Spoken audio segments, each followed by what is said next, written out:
A lo largo de la historia, el dolor y Dios, o la relación del dolor y Dios, se ha interpretado de distintas maneras.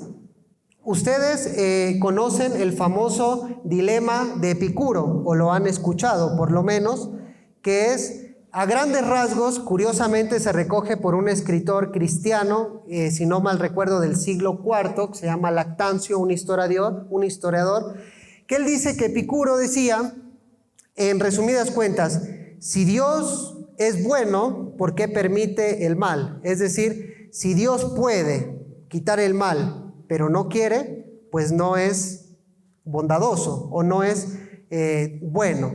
Pero si Dios quiere, pero no puede, pues queda mermada la omnipotencia divina.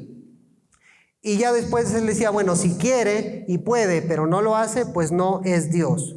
Entonces es un dilema que realmente ha atravesado toda la historia de la humanidad como dirá un autor, como una espada dura y afilada a través de la humanidad y de la religión, sobre todo. A esto se han dado varias interpretaciones porque algunos, aceptando la lógica del dilema, que ahorita vamos a ver que en el fondo hay una lógica que está en el fondo pero que es incorrecta, y al desenmascarar esta lógica queda la validez, queda desechada del dilema. Ya lo vamos a ver con más calma, pero déjenme decirles cómo han actuado los teólogos más o menos a lo largo de la historia. Cuando este dilema se presenta, sobre todo en la edad crítica o en la era de la razón, en la edad crítica, como decía Immanuel Kant, pues los teólogos, los filósofos ya no van a aceptar contradicciones. Es decir, por mucho tiempo se pudo llevar este dilema, pues rodeándolo, evadiéndolo o simplemente diciendo, bueno, Dios no tiene nada que ver con el mal. Si hay mal, debe haber una razón que nosotros no conocemos y en últimas cuentas es un misterio. Esa sería como la antigua lógica que atravesó mucho tiempo la humanidad y sobre todo los cristianos. En el fondo tiene la confianza en Dios, en un Dios bueno que no tiene nada que ver con el mal. Es decir, pero ¿cómo lo explicamos? Pues no sé, debe haber alguna razón que nosotros desconocemos, al fin y al cabo somos finitos. Bueno, al llegar la era de la razón, a partir de la modernidad, del racionalismo o de la ilustración, ustedes saben los nombres, René Descartes, Baruch Spinoza, Leibniz, sobre todo Leibniz, va a ser un teólogo y un filósofo muy importante porque él ocupa de una manera técnica un término que nosotros a lo mejor hemos escuchado que se llama teodicea. Teodicea quiere decir que es la justificación de Dios. Viene de dos vocablos griegos, teos, y de la raíz de justicia o justificar, dikeo. Por eso es justificar a Dios. Uno podría decir, bueno, a Dios no se le necesita justificar. En cierta manera no, pero nuestra idea de Dios sí pide cierta justificación ante la sociedad.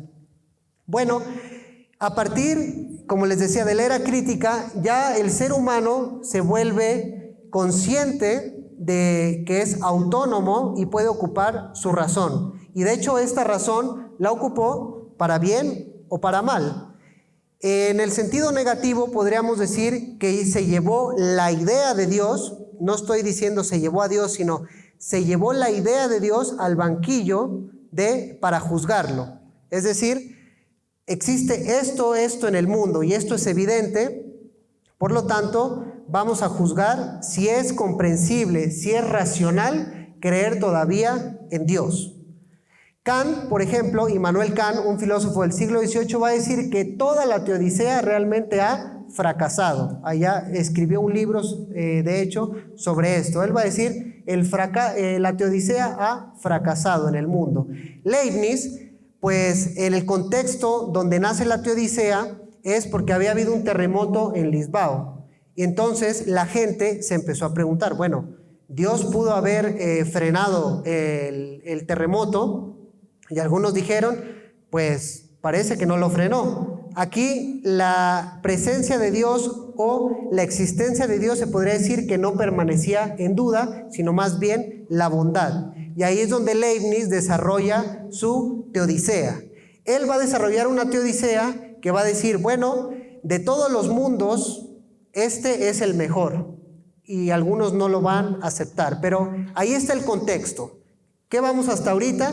Ha habido un dilema entre el mal y la humanidad, es decir, ¿por qué sufrimos tanto si hay un Dios bueno? El cristianismo lo pudo sobrellevar por mucho tiempo de buena manera, refugiándose en el misterio y sabiendo que Dios es totalmente bueno, nos ha creado por amor y si hay mal no tiene nada que ver con la humanidad.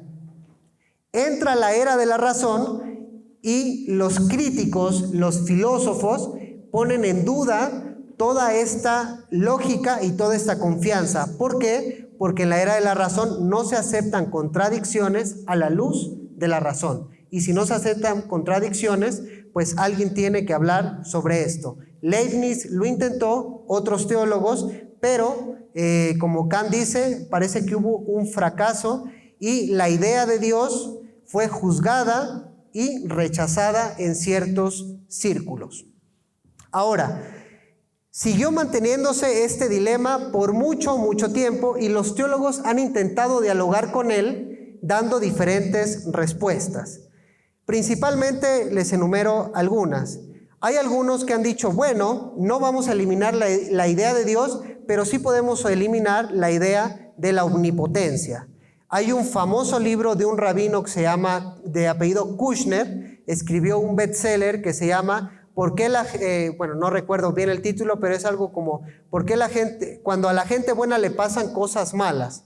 Es un libro muy bueno que al principio empieza a dar unas interrogantes y algo que me gusta de él es que dice que en el libro no piensa relativizar el dolor humano, diciendo que todo dolor es real y debe ser tomado en cuenta. Ya ven que a veces hay alguien que está sufriendo o si estamos sufriendo nos acercamos con alguien e intenta relativizar nuestro dolor al decirnos, bueno, pero es que tú realmente no estás sufriendo tanto porque mira a otras personas. Él dice, bueno, yo estoy sufriendo y esto me duele y esto invade mi ser y me hace preguntarme sobre Dios. El rabino Kushner decide eliminar la omnipotencia de Dios. Entonces, pero el problema es que si eliminamos la omnipotencia de Dios, pues Dios ya no es Dios, porque dentro de los atributos que nosotros afirmamos de Dios está la omnipotencia, la infinitud, etc. Otra solución ha sido eliminar la bondad de Dios. Los teólogos, al no poder dialogar o al no poder contestar este dilema, dicen, bueno, quizá Epicuro tenía razón, por lo tanto hay que eliminar la bondad de Dios. Pero aquí surge otro problema. Si eliminamos la bondad de Dios, nos quedamos con un Dios poco digno de fiar. Creo que sería esa la conclusión. Otra ha sido decir, bueno, realmente Dios no nos comprende del todo, por eso es que no actúa. Pero si no nos comprende, también creo que es un Dios poco digno de fiar. Otros que han dialogado con el dilema de Epicuro, pero no quieren ni mermar la omnipotencia, ni la bondad, ni que Dios nos comprenda, han dicho, es un misterio y lo mejor es callar ante el dolor. Y de hecho se cita un pasaje, ustedes recuerdan cuando un fuego divino consume a Aarón, a los dos hijos de Aarón, y el texto dice, y Aarón cayó. Entonces ellos dicen, esa es la actitud que nosotros debemos de tener ante el dolor, el silencio. En cierta medida, creo que es correcta el misterio, pero, como yo les decía, la era crítica y nuestro contexto, yo creo que sí incita o nos anima a que demos cierta razón de nuestra fe. Y eso es lo que tenemos que dialogar hoy en día. ¿Cómo podemos dar razón de nuestra esperanza en medio del dolor? Porque realmente el dolor es una presencia, como algunos teólogos lo han llamado, una presencia aterradora que amenaza la esperanza en Dios. Y ustedes lo pueden ver que muchos, debido al dolor, han perdido la esperanza en Dios. Y si perdemos la esperanza en Dios, sus dos gemelas, que son la caridad y la fe, también están destruidas. Es decir, nuestras virtudes teologales dependen una de otra, como ha señalado varios teólogos. Entonces, ¿qué hacemos ante esto? El dolor es evidente y también para nosotros Dios es evidente. Por lo tanto, tenemos que dar una respuesta, yo creo, un poco más completa, porque ya nuestra era no admite a veces el silencio, el misterio. Para nosotros es válido, pero creo que tiene que ser un segundo punto. Y aquí es donde yo voy. La primera cosa que tenemos que tener en cuenta al abordar este problema, claro, y debo otra vez subrayar, esta es una interpretación. Claro, no es mía, lo estoy tomando de varios teólogos, pero no es mía, obviamente. Todos nos ayudamos de gente pasada y, como decía el filósofo Ortega y Gasset, estamos sobre hombros de nuestros pasados. Entonces, la primera cuestión es de que el mal es evidente y hay mal en el mundo, y de eso creo que nadie lo duda. Ahora, ¿qué tenemos que hacer? Si el mal es evidente y le pega a todos, al cristiano y al ateo, pues aquí viene la primera conclusión. El mal es un problema de la humanidad y no solo religioso. Es decir, antes de dar una respuesta religiosa, tenemos que abordar el tema como algo que acusa o le llega a toda la humanidad. Por lo tanto, aquí en esta primera etapa tenemos que prescindir, a mi forma de ver, ustedes pueden estar en desacuerdo conmigo, tenemos que prescindir rápido de dar respuestas religiosas o teológicas. Yo creo que aquí nos va a ayudar mucho la filosofía. Primera cosa, si el mal es evidente, hay que buscar una respuesta. Vamos a hacerlo como en una escala de 3. El mundo produce mal. Segundo, el mal que produce el mundo tiene sus causas en el mundo. Es decir, si a usted le da un dolor de estómago, sabe que tiene o una úlcera o este famoso virus, el Helicobacter, creo que se llama, ¿no? Vean cómo hoy lo vemos así. En el siglo XIV, con la peste negra, el mundo se llenó de flagelantes y de procesiones, porque creían que el mal era un castigo de Dios. Pero en la peste del SIDA, siglo XX, siglo XXI, el mundo no se llenó de procesiones ni de flagelantes, sino de laboratorios. Es decir, el mundo comprendía que el mal que hay en el mundo tiene su causa en cosas del mundo. Entonces, primera cosa, el mundo produce mal. Segunda, la causa del mal hay que buscarla en las cosas del mundo. Y la tercera es que ¿por qué este mundo produce mal? Y aquí vendrá ya una pregunta filosófica, y nos vamos a ayudar de un filósofo que se llama Baruch Spinoza. Baruch Spinoza decía que toda determinación es una negación. ¿Qué quiere decir con toda determinación es una negación? Que si alguien es hombre, no puede ser mujer. Bueno, hoy en día, eso ya está en duda, ¿verdad? Baruch Spinoza no lo entendería porque diría, toda determinación es una negación. Pero hablando seriamente, el que es hombre no puede ser mujer, aunque él piense que es mujer. Pero ese ya es otro tema de género. Pero pongamos otro ejemplo más por aquellos que piensan que ser hombre, uno puede ser hombre y después ser mujer. No se puede tener en el mundo un círculo cuadrado, porque toda determinación es una negación. Es decir, si es un círculo, no puede ser cuadrado. Si es un cuadrado, no puede ser círculo, o no se puede hacer madera de hierro. ¿Y por qué? Toda determinación es una negación por la finitud. Es decir, el mundo, al ser finito, carece de algo. Aquí uno puede decir, bueno, si el mundo es finito, eso quiere decir que es imperfecto. No estoy hablando de imperfección, estoy hablando de carencia. Si nos vamos a la teoría, por ejemplo, de Platón, de las ideas, los que han escuchado la teoría de las ideas de Platón, ustedes saben que hay un mundo que es inteligible y un mundo sensible. Y el mundo sensible es como un reflejo del inteligible. Platón primero habló de que el mundo de aquí abajo es una copia del mundo de ahí arriba.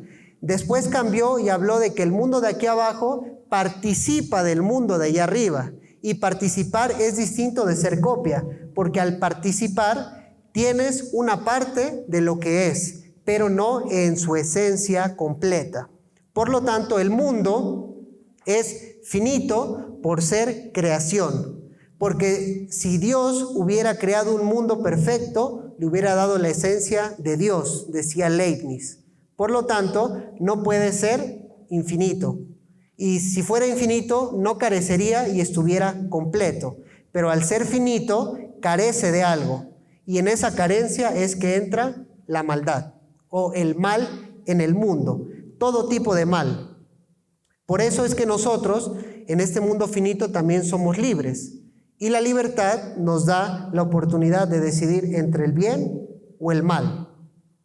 Entonces, aquí sería este planteamiento lo que los teólogos le llaman la ponerología.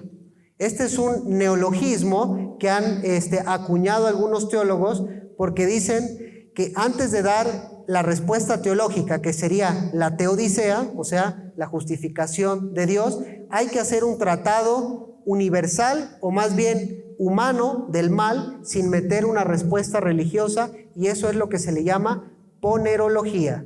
Y otra vez viene de dos vocablos griegos que quiere decir poneros, malo, y logía, estudio de lo malo.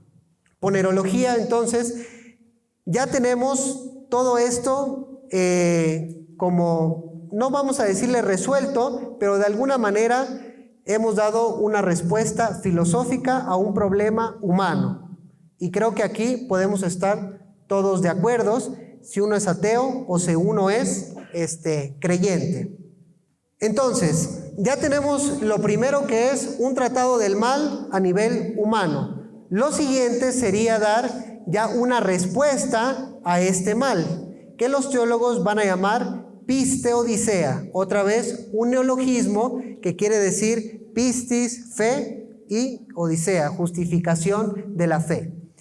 Aquí debo admitir que es algo más grande que la fe cristiana. Cuando los filósofos y teólogos dicen que después de la ponerología sigue la pisteodicea, ellos a pisteodicea se están refiriendo a algo mucho más amplio filosóficamente que solo fe como nosotros la entendemos. Es decir, tú tienes que dar razón y argumentar y defender el mal o el problema del mal en base a tu cosmovisión. Por eso algunos llaman ateodicea, o sea, una respuesta desde una perspectiva atea o otro tipo de respuesta. Aquí podemos encontrar que en la historia de la filosofía, en la historia de la teología, se ha dado de muchas maneras. Por ejemplo, no sé si ustedes han escuchado sobre el existencialismo de la filosofía. Hay existencialismo ateo, hay existencialismo también cristiano o creyente. Jean-Paul Sartre, que un filósofo existencialista francés, va a responder al mal al decir, bueno, el mundo produce mal, hay mal, por lo tanto da náusea, es decir, como que da asco el mundo, y ustedes pueden leer un fabuloso libro de él que se llama La náusea. Ahí se pueden dar cuenta de por dónde iba él. Fabuloso el libro, es una novela filosófica y uno de los pilares de las novelas filosóficas existencialistas, junto con Albert Camus y El extranjero. Hablando de Camus, Camus va a decir que el mundo al producir mal pues parece absurdo y pues yo solo tengo que salvaguardarme, llevar la vida en este mundo absurdo. Otros pues van a dar otro tipo de respuestas. Sin embargo, nosotros damos una respuesta desde la fe cristiana y es donde nos vamos a mover desde la ponerología, pisteodicea, a la teodicea, que ya sería como la justificación de Dios. Ahora, se me está olvidando algo. Bueno, ya que vamos a entrar a la teodicea, con todo esto en mente, Si se dan cuenta, la respuesta de Epicurio tiene que cambiar de sentido. Y aquí otra vez remitámonos a la historia. El dilema de Epicuro y también la concepción cristiana han tenido un preconcepto moderno. Y ese preconcepto moderno es de que Dios puede hacer un mundo sin mal. Pero si se fijan, con lo que hemos dicho, con la ponerología de que el mundo es finito y lo finito es carente de algo y por lo tanto el mundo produce algo, decir que Dios puede hacer un mundo sin mal es decir que Dios puede hacer círculos cuadrados. Es decir, es como si dijéramos, Dios no es bueno porque no puede hacer hierro de madera, o Dios no es omnipotente porque no puede hacer círculos cuadrados. Es decir, hay una inconsistencia lógica, hay una limitación metafísica, podríamos decirlo de esta manera. Por lo tanto, la pregunta tiene que cambiar. No es ¿por qué Dios no quita el mal?, sino ¿por qué Dios crea y nos crea a nosotros a pesar del mal que vamos a sufrir? Ya es distinta la pregunta y la lógica de Epicurio queda invalidada en ese sentido. Obviamente esto ya lo han notado bastantes. Pero si Dios, al saber que el mundo crea mal y mucho mal, ¿por qué nos trae al mundo o nos trae existencia? Bueno, ustedes pudieron reflexionar un poco sobre por qué estamos aquí. Pero aquí es donde viene la confianza del creyente. Y podemos poner una analogía y los que son papás creo que la van a entender bastante bien. Los que somos papás entendemos que al venir o al traer hijos a este mundo, sabemos que se van a enfermar, van a sufrir, van a tener decepciones, etc. Entonces, ¿por qué el papá trae a existencia a los hijos? Porque el papá sabe que vale la pena la vida. Es decir, que la vida vale y es importante. Y es grandiosa vivirla. Y el papá aparte sabe que aparte de todo el dolor que va a sufrir el hijo, él se va a volcar en amor absoluto para con él y le va a ayudar a sobrellevar todas las cargas que le tiene este mundo. Dios es así. Nos trae existencia a pesar de este mal porque Él está dispuesto y decidido a darse completamente por nosotros y ayudarnos a sobrellevar todos los males del mundo. Es decir, en este sentido, Dios es antimal del mundo. Pero no solo es antimal del mundo o del mal del mundo, sino Dios es antimal del sufrimiento de todos. Porque a nosotros no nos dice solamente te voy a ayudar a sobrellevar, sino nos impulsa a que ayudemos a otros a sobrellevar sus cargas. ¿Recuerdan ese pasaje del Antiguo Testamento? ¿Qué significa conocer a Yahvé? Que hagas justicia, cuides de los huérfanos, de la viuda, del extranjero, etc. Es decir, el mal en la Biblia es una preocupación, pero esa preocupación Dios se va a encargar de ella a través de nosotros y a través de su amor infinito. Entonces cambia totalmente. ¿Qué es amar a Dios? Amar a Dios es amar también al prójimo y ayudarle a llevar todas sus cargas. Entonces,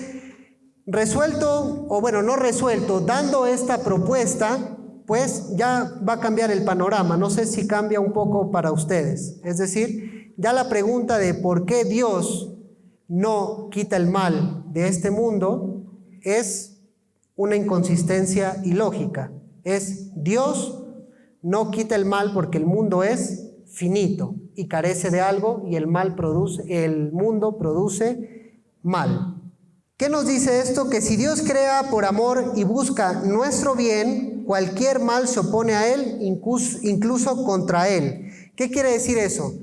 Que Dios no es alguien que solo ve nuestro dolor desde afuera, sino que lo siente, así como una madre siente el dolor de su hijo. Es decir, ustedes si entran a un cuarto y ven a una madre al lado de su hijo, saben que ella puede sentir el dolor casi como lo siente el hijo, y eso nos refleja también la imposibilidad de que no haya mal en el mundo. Porque cuando uno ve al hijo y la madre al lado que no puede hacer nada, uno dice, vaya, aquí no es cuestión de poder, sino es de amor. La madre está sentada al lado del hijo, dando todo su amor para ayudarla a sobrellevar el mal. Ahora, en la historia, si pensamos que Dios tiene la última palabra, tenemos el ejemplo de Jesucristo. Y ahí podemos ver que el mal no tiene la última palabra, porque como dice Corintios, que el último enemigo fue vencido, que es la muerte. Es decir, nuestra esperanza no es de que Dios quite el mal ahorita, más bien nuestra esperanza es la plenitud escatológica de que Dios irrumpirá en el mundo y cambiará todo este mundo. Aquí puede haber una objeción, y creo que es algo con lo que tenemos que lidiar, y todavía hay unas respuestas, pero yo creo que no satisface a todos. Por ejemplo, si la liberación plena resulta posible escatológicamente, ¿por qué Dios no la hace ahora? Aquí obviamente hay un misterio, pero San Ireneo tenía una respuesta. No todo lo que no se pueda en el momento no quiere decir que quede imposibilitado en el futuro. Y él ponía el ejemplo de una mamá que no le puede dar comida ahorita a su hijo, no imposibilita de que después le pueda dar carne. Entonces él decía, no porque ahorita no se cumpla la salvación escatológica o la plenitud escatológica, no quiere decir que después no se pueda cumplir. Por lo tanto, esperamos esa plenitud.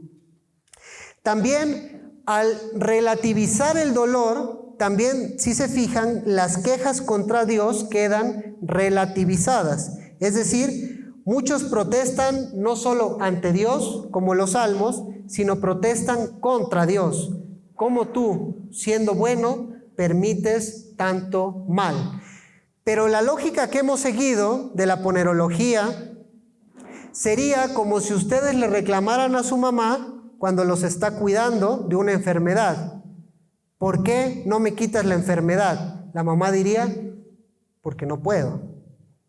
Claro, aquí yo sé que estoy tocando un tema porque van a decir, ¿dónde queda la omnipotencia divina? Pero ya dijimos que toda finitud carece de algo. Si no, el mundo sería Dios en este sentido. Karl Barth, haciendo como énfasis en esto y notando esta inconsistencia, dice que llegó a un pueblo que sufría mucho, que se había quejado contra Dios, y él les dijo, Dios siempre está de nuestro lado contra cualquier tipo de mal. Y Dios nos dice, pueblo mío, ¿qué te he hecho? ¿En qué te he fallado u ofendido? Respóndeme. Entonces Dios está con nosotros a pesar del mal. También esta propuesta descansa en la lógica antigua, que si estamos repensando el mal, pues también tenemos que recuperar parte del pasado, porque repensar no quiere decir desechar todo lo que hemos recibido, sino también conservar ciertas cuestiones elementales y primordiales que hemos recibido de la tradición, y esta lógica de que Dios es amor, está con nosotros a pesar del mal y se vuelca en nosotros con amor, obviamente aquí se vislumbra la confianza de que el mal no es de Dios. Es decir, el mal no tiene nada que ver con Dios. Si se fijan, esta lógica está en el fondo del Génesis. ¿Recuerdan? En el paraíso, vamos a decirle, Dios no tiene nada que ver con el mal que se produce en la caída. Aquí podríamos discutir algo muy interesante de si realmente en el paraíso estaba exento de mal o era perfecto. Y algunos teólogos han dicho, bueno, es que si era perfecto, ¿por qué cayeron entonces los hombres? Pero es también un reflejo de la libertad humana y la libertad que da Dios sin coartar nuestra libertad. Entonces, aún con todo esto, yo entiendo que el problema del mal no está resuelto. Es decir, hasta ahorita lo hemos llevado a un nivel teórico, pero a veces la teoría no se debe de mezclar con lo emocional. Y eso es algo bien importante. Hay dos tipos de respuestas al mal, que uno es lo emocional y lo intelectual o lo teórico. Aquí hemos estado abordando lo teórico, pero no lo emocional. Sin embargo, mezclando, podemos decir que cuando fallan los razonamientos, siempre queda mirar a la cruz. Cuando la angustia o la culpabilidad amenazan, está la confianza de que Dios, como dice Juan, es amor absoluto, y cuando el sufrimiento parece vencer, ni la muerte, ni la vida, ni los ángeles, ni principados, ni potestades, ni lo alto de lo profundo nos podrán separar del amor de Dios manifestado en nuestro Señor Jesucristo. La gente ha podido llevar este mal más o menos de una manera satisfactoria, pero es un reto de nosotros articularlo intelectualmente, pero también no desligándolo de lo pastoral. Es decir, hay gente que está sufriendo y no le interesa todo lo que hemos dicho. Sucede como un alumno que dicen que tuvo acceso y aprendió las 5 vías de Tomás de Aquino para la existencia de Dios. Él llegó a la iglesia y dicen que dio un sermón estupendo de las vías de la existencia de Dios en Tomás de Aquino, y que al final se le acercó un hermano y le dijo: pastor, estuvo excelente su sermón. A pesar de todo eso, yo sigo creyendo en Dios. Es decir, no lo entendí, pero yo sigo creyendo en Dios.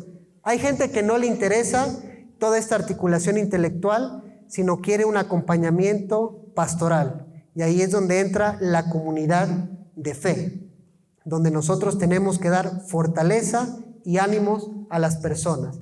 Como decía C.S. Lewis, cuando el dolor llega, yo pido que tengamos un poco de coraje, pero más que coraje, que tengamos una pizca del amor de Dios que suplirá tanto lo intelectual como todo el coraje que podamos tener.